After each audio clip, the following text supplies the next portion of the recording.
This is a video of me.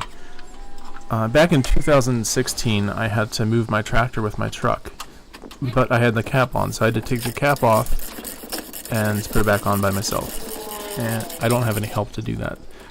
And there's no tree branches to use as like a crane member, so this is what I came up with. On the left, you see using the come along there for chain fall as something to pull down on the left side, and on the right side it goes up.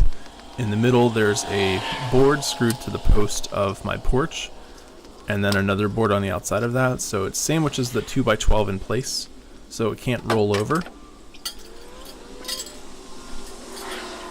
So it acts as what would that be, class 1 lever? I'm not sure. It's been 10 years or more since I had those classes in college.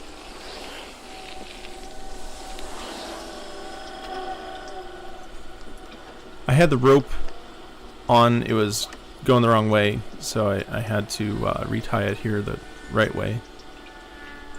And I drilled a hole in the middle of the cap to use, or to thread the rope through, because I didn't have any other way of lifting the cap. I didn't have any of those fancy stainless hooks that go on the edge, and I couldn't just thread it through the windows because then I feared that it would damage the windows, because there's not really enough room for a rope to fit or strap. It would just, yeah, it wouldn't work.